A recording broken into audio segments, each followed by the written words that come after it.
Selamat datang ke Dosen Kesehatan. Banyak orang yang mulai diet keto untuk membakar lemak, atau untuk bisa lama muda, atau untuk menyibukkan organ pencernaan.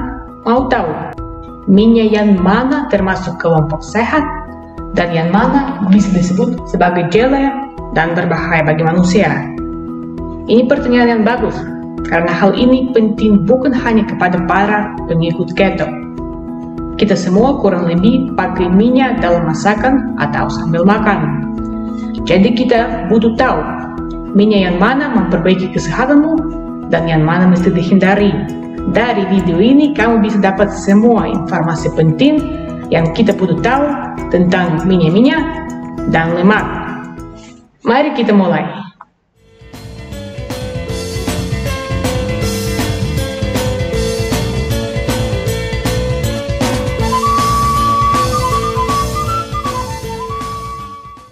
Kalau kita pilih minyak yang baik, minyak itu menjadi sumber energi.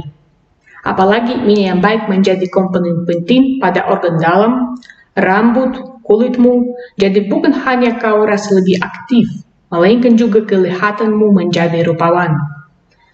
Orang yang dapat cukup lemak yang bermutu biasanya lebih muda, otaknya lebih cerdas, dan yang penting energinya lebih stabil. Tetapi kalau kita salah pilih atau pakai minyak, kita ada peradangan yang terasa sebagai sakit otot atau keletihan atau reumatisme, sakit sendi, dan masalah yang lain-lain. Lemak yang menimbulkan peradangan adalah sebagian besar minyak nabati. Kenapa? Karena minyak nabati umumnya ada terlalu banyak omega 6-nya. Jadi peradangan, keletihan, atau bahkan kegemukan menjadi masalah ketika kita tidak ada keseimbangan di antara omega 6 dan omega 3. Biasanya orang ada terlalu banyak omega 6 dan selalu kurang omega 3. Situasi itulah adalah mata peradangan. Karena itu kita mau hindari minyak nabati yang omega 6-nya terlalu banyak, bahkan jika mereka disebut sebagai yang sehat, ekologis, extra virgin, atau apapun. Bahkan jika mutunya tinggi, omega 6-nya tetap ada efek peradangan. Contohnya minyak apa? Misalnya minyak kedelai, minyak jagung, minyak bunga matahari, semuanya saya tidak rekomendasi untuk dipakai. Terus minyak biji kapas, minyak kacang, bukan semuanya, tetapi minyak kebanyakan kacang. Dan minyak canola termasuk kelompok omega 6 berlebihan juga. Ngomong-ngomong, bukan hanya mereka ada omega 6 yang berlebihan. Mereka juga sering dibikin dari bahan GMO.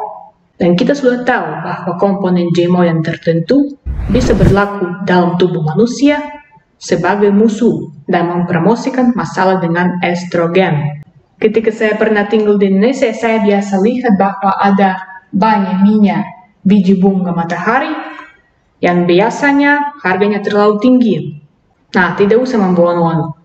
Harganya tinggi bukan karena minyak itu baik, melainkan karena produk itu diimpor.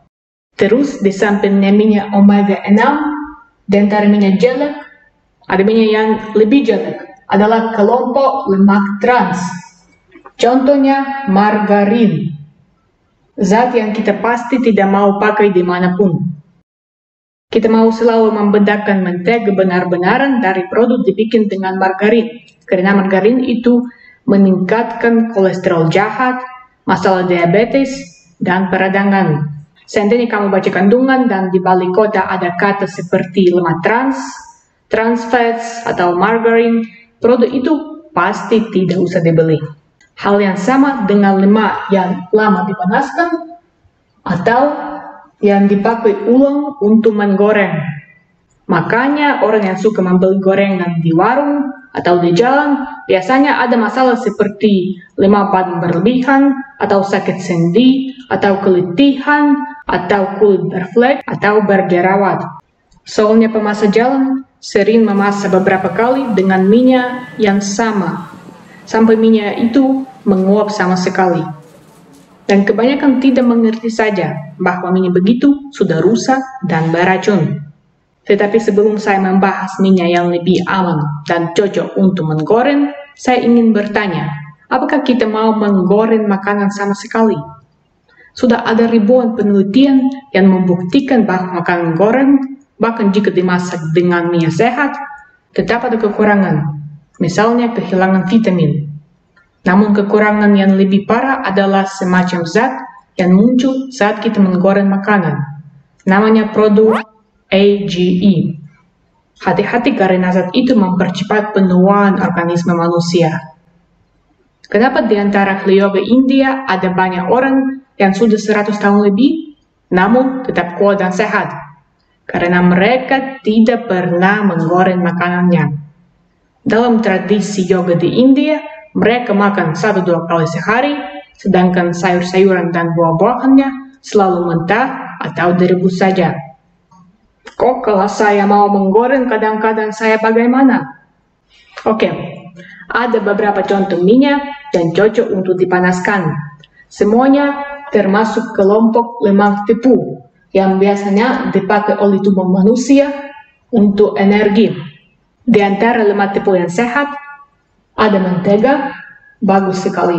Ada minyak sawit, dan minyak kelapa.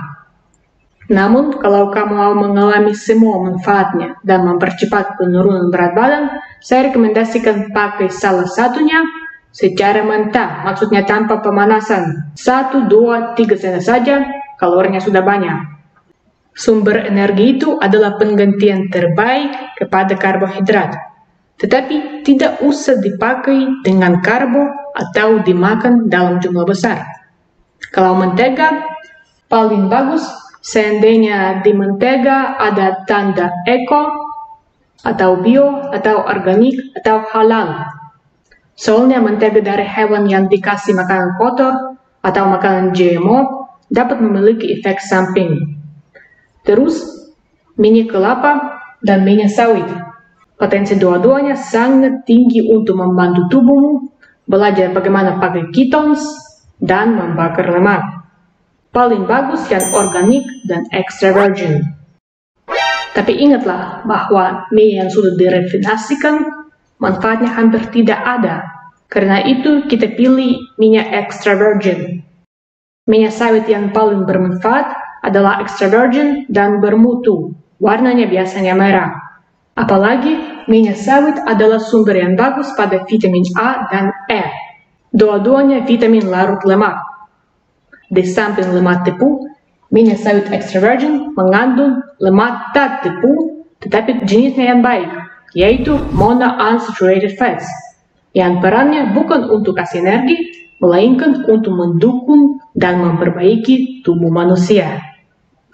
Kalau minyak kelapa intinya hampir sama, tetapi sekarang saya ingin bagikan informasi yang mungkin baru bagi kebanyakan orang Indonesia. Saudaranya minyak kelapa bernama minyak MCT. Hal yang benar-benar bagus. Minyak MCT itu yang dibikin dari minyak kelapa biasanya dipakai di antara olahragawan dan untuk mengobati diabetes. MCT adalah contoh yang bagus pada lemak dan tebu. Keasikannya, minyak itu hampir tidak diterima oleh tubuh sebagai lemak yang bisa disimpan di dalam. MCT hampir tidak butuh dicernakan dalam sistem pencernaan manusia. Minyak itu langsung menjadi energi dan tidak menjadi lemak di perut atau dimanapun. Minyak MCT tidak dipakai untuk menggoreng, tetapi boleh disiram di atas makanan, dituang pada kopi, atau diminum saja. Jumlahnya per satu porsi, 1-2 sendok saja. Baiklah, di samping lemak tebu, kita ada apa? Tentu saja kita ada lemak tebu. Lemak tebu penting bagi fungsi tubuh sama seperti vitamin dan mineral. Minyak tebu yang terbagus punya banyak monounsaturated fats daripada polyunsaturated fats, dan omega 6-nya biasanya sedikit. Di antaranya ada minyak ikan yang juga disebut sebagai minyak omega 3. Terus ada minyak buah alpukat, dan ada minyak zaitun. Untuk memperbaiki kesehatanmu dan kelihatanmu, minumlah salah satunya saja Atau pilih omega 3 dengan minyak zaitun atau omega 3 dengan minyak alpukat. Contohnya 1 sendok saja sebelum tidur pada perut kosong dan pagi-pagi pada perut kosong. Pastikan bahwa minyak alpukat dan minyak zaitun tingkatnya extra virgin dan botolnya disimpan dalam tempat gelap dan yang tidak panas. Minyak alpukat yang bermutu warnanya sangat hijau, bukan kuning. Minyak zaitun pun yang bermutu adalah pahit di tenggorokan. Seharusnya begitu. Dua-duanya bagus untuk dicampur dengan campuran sayur segar, 1 sendok saja per 1 porsi. Bahkan jika minyak zaitun ada omega 6, ciri-cirinya sangat luar biasa. Dan contoh ini contoh langka pada minyak nabati yang melawan peradangan daripada menimbulkannya. Baguslah, kalau kamu tetap ada pertanyaan mengenai pilihan dan pemakaian minyak, atau ada hal kesehatan yang butuh dibahas, silahkan memasangnya di komen saja. Dan dosen berupaya membaca dan menjawab sebanyak mungkin seandainya diizinkan waktu. Terima kasih atas datang ke dosen kesehatan. Saya harap informasi ini bermanfaat kepadamu. Dan kalau begitu, tolong jangan lupa kasih jempol bagi dosen. Semoga sehat semua dan sampai video baru dengan dosen kesehatanmu.